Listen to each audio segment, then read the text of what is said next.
You just mentioned and have mentioned before, as have the South Koreans, that you are looking for permanent, verifiable, irreversible denuclearization.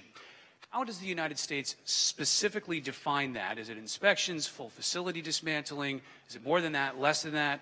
And also, you have had more substantive conversations with Kim Jong-Un than arguably any other Westerner. What is your impression of him? Do you think he's rational? And simply, what's it like to talk to him? To the foreign minister, are South Korea and regional allies discussing providing any sanctions relief to North Korea before the summit between President Trump and Kim Jong-un?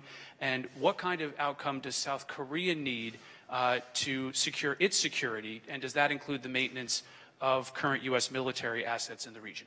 Thank you very much.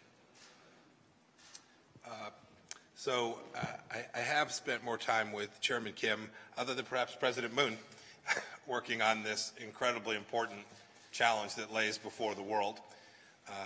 President Trump and the world have set the conditions for a successful outcome from June 12th and the activities that are necessary to follow therefrom. You asked about my conversations with Chairman Kim.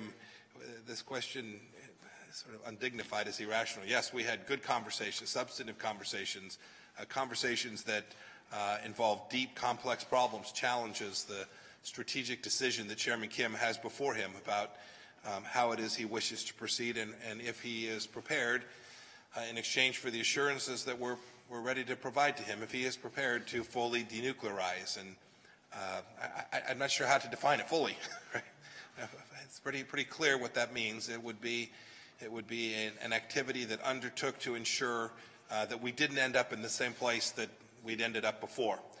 There are multiple passes at trying to solve this conundrum for the world, how to ensure that North Korea doesn't possess the capacity to threaten not only the United States but the world with nuclear weapons. And so in order to achieve that, it will require a robust verification program and one that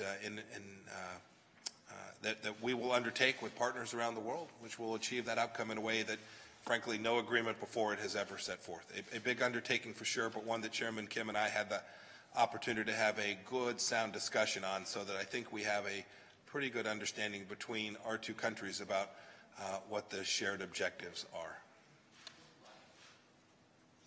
I'm sorry? We had good conversations. There's some videos that have been released. You can see our conversations were warm. We were each representing our two countries, trying our best to make sure that we were communicating clearly, that we had a shared understanding about what our mutual objectives were. But we had good conversations about the histories of our two nations, the challenges that we've had between us.